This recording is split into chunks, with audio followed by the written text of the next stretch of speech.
성공해야 한다는 압박감, 이게 대체 어떻게 범죄로까지 이어질 수 있을까요?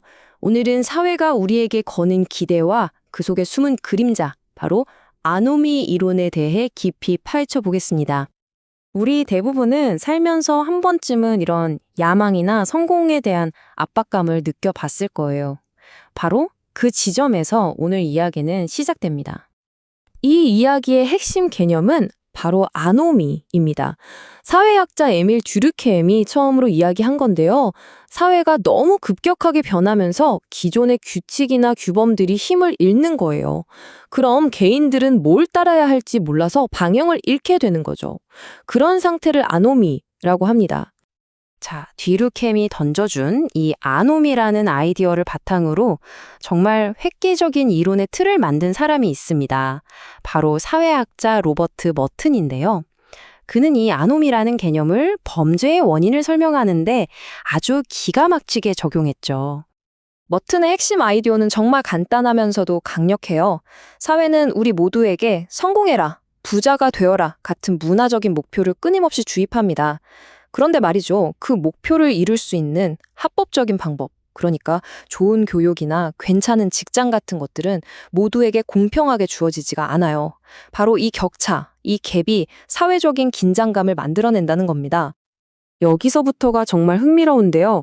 머튼은 사람들이 이 긴장 상태에 어떻게 반응하는지를 그냥 반응한다에서 끝낸 게 아니라 체계적으로 분류를 했어요. 이 표가 바로 그 5가지 적응 방식을 보여주는 건데요. 지금부터 하나씩 자세히 뜯어보겠습니다. 자, 첫 번째는 동조형입니다. 사회가 주는 목표도 받아들이고 그걸 이루기 위한 합법적인 수단도 따르는 뭐랄까 가장 평범하고 일반적인 유형이죠. 다음은 혁신형. 이 사람들은 성공이라는 목표는 똑같이 원해요. 하지만 합법적인 수단이 없거나 부족할 때 범죄처럼 비합법적인 수단을 써서라도 목표를 이루려고 합니다. 세 번째는 의례형인데요. 성공이란 목표는 진작에 포기했어요. 하지만 그냥 정해진 규칙은 따르면서 하루하루 살아가는 거죠. 네 번째, 도피형은 목표도 수단도 다 버리고 아예 사회로부터 도망쳐버립니다.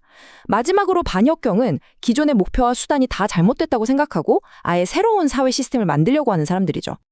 머튼의 이론은 정말 설득력이 있었어요. 그런데 한 가지 중요한 비판에 부딪히게 됩니다.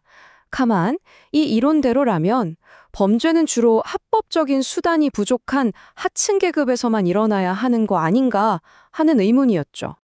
근데 현실은 좀 달랐습니다. 실제로 보니까 범죄는 특정 계층에서만 일어나는 게 아니었거든요. 상류층에서도 중산층에서도 범죄는 일어났죠. 목표와 수단의 격차만으로는 모든 걸 설명할 수 없었던 겁니다. 이론은 이제 한 단계 더 나아가야만 했어요. 그래서 사회학자들이 새로운 질문을 던지기 시작합니다.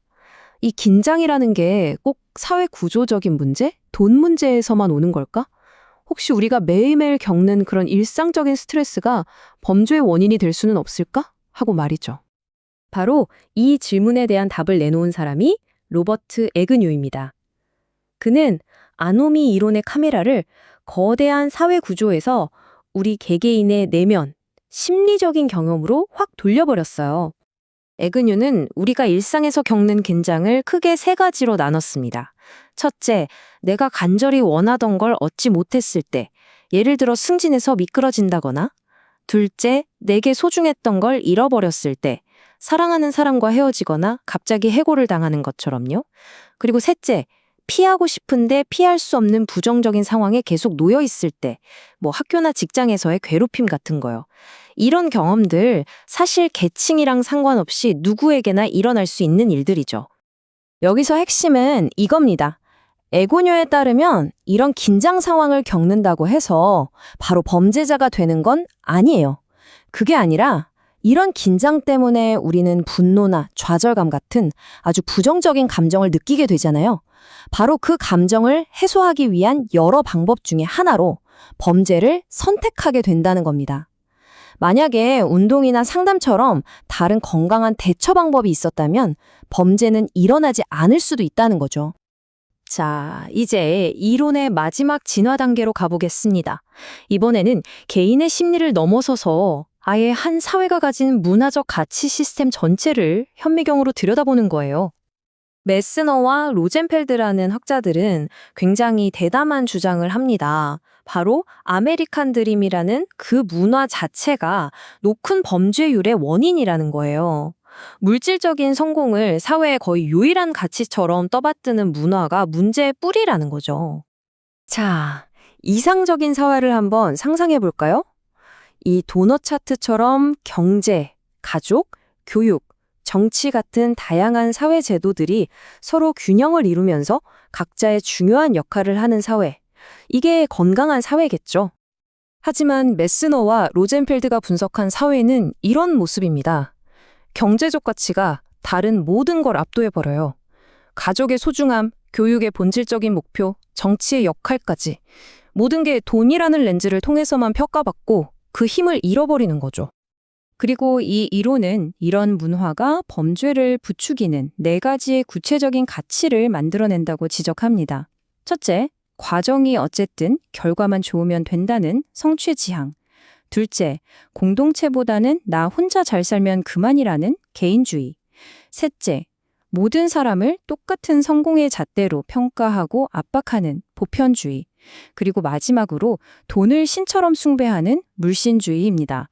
이 4가지가 합쳐지면서 사회가 얼마나 위험해질 수 있는지를 보여주는 대목이죠. 와, 지금까지 아노미 이론이 어떻게 발전해 왔는지 그 지적인 여정을 쭉 함께 따라와 봤습니다. 이제 그 강력한 결론을 한번 정리해 볼 시간이네요. 한번 보세요. 뒤르켐이 사회의 무규범 상태를 발견한 것에서 시작해서 머튼이 구조적인 긴장이라는 틀을 만들고 에그뉴가 개인의 일상적인 긴장으로 파고들었죠. 그리고 마침내 메스너와 로젠펠드가 이걸 사회 전체의 문화적 가치 문제로까지 연결시켰습니다. 사회와 범죄의 관계를 보는 우리의 시야가 점점 더 깊고 넓어진 거죠. 그래서 이 모든 이야기의 최종적인 핵심은 바로 이겁니다. 범죄를 단순히 저 사람은 나쁜 사람이야 라고 손가락질하고 끝낼 문제가 아니라는 거예요. 어쩌면 그 범죄는 우리 사회가 어떤 가치를 너무 강조하고 어떤 압박을 만들어내는지에 대한 하나의 예측 가능한 결과, 즉 사회의 증상일 수 있다는 강력한 메시지를 던지고 있습니다. 이 질문을 마지막으로 여러분께 던지고 싶습니다. 만약 우리 사회의 핵심 가치가 어떤 식으로든 범죄를 부추길 수 있다면 우리는 과연 무엇을 가장 소중한 가치로 삼고 살아가야 할까요? 한 번쯤 깊이 생각해 볼 문제입니다.